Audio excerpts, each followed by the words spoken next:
કચ્છની ઘટના છે કે જ્યાં કંઢેરાઈ ગામે બોરવેલમાં એક યુવતી પડી જવાનો મામલો સામે આવ્યો। આ ઘટનાના 29 કલાક વીતી ચૂક્યા છે। યુવતી હજુ પણ બોરવેલમાં જ ગરકાવ છે।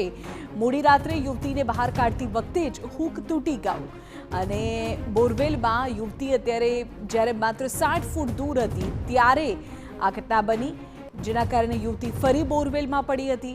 વહેલી સવારે યુવતીને બહાર કાઢવાના ફરી પ્રયત્નો હાથ ધરાયા। એનડીઆરએફ, બીએસએફ, ફાયર વિભાગ, સ્થાનિક વહીવટી તંત્ર દ્વારા રેસ્ક્યુ કામગીરી થઈ રહી છે। ગઈકાલે અંદાજે 540 ફૂટ ઊંડા બોરવેલમાં પટકાઈ હતી યુવતી। હાલ યુવતી બોરવેલમાં 100 ફૂટના અંતરે છે। ઝડપથી તેને બહાર કાઢવામાં આવે તે માટેના પ્રયત્નો થઈ રહ્યા છે।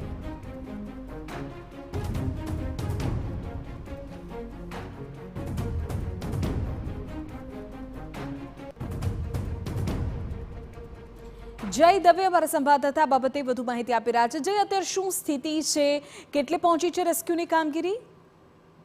જે ચોક્કસથી વિધિ છેલ્લા 27 કલાકથી વધુ સમય થઈ ગયો યુવતીને બહાર કાઢવા માટેની જહેમત કરવામાં આવી રહી છે।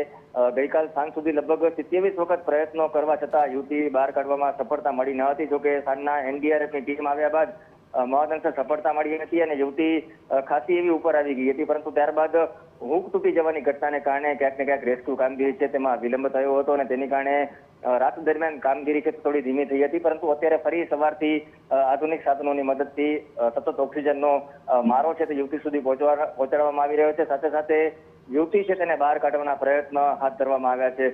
હાલ 100 થી 200 ફૂટના અંતરે યુવતી હોય તેવું વહીવટીતંત્રએ નિવેદન સામે આવ્યું છે અને તેમાં યુવતી ઝડપથી બહાર આવે તેવા પ્રયત્નો હાલ હાથ ધરવામાં આવ્યા છે। સાથે સાથે ફરી એ જ ઘટનાનું પુનરાવર્તન ન થાય તે માટે અન્ય એક હુકની મદદથી પણ યુવતીને બહાર કાઢવા માટેના પ્રયત્નો છે તે હાથ ધરવામાં આવી રહ્યા છે। પરંતુ હાલ કહી શકાય કે જે છેલ્લા 21 કલાકથી વધુ સમય થઈ ગયો જે વહીવટીતંત્ર દ્વારા મહેનત કરવામાં આવી છે તેમાં ક્યાંક ને ક્યાંક સફળતા મળી નથી અને ખાસ કરીને કેમેરાની મદદથી પણ હજુ સુધી વહીવટીતંત્ર એ જાણી શક્યું નથી કે યુવતી અંદર જીવિત છે કે મૃત છે તે બાબતની જાણકારી પણ હાલ સામે આવી નથી। વિધિ ઓકે છે, તો જે પ્રકારની વિગતો અત્યારે મળી રહી છે તે અનુસાર હજુ 27-28 કલાક કરતાં પણ વધુનો સમય વીતી ચૂક્યો છે।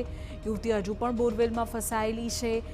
જો કે તે જીવિત છે કે કેમ તેને લઈને પણ હજુ બહાર હાજર કોઈ પણ વહીવટીતંત્રના અધિકારીઓ પાસે સ્પષ્ટતા નથી। પ્રયત્નો તમામ થઈ રહ્યા છે રેસ્ક્યુને લઈને।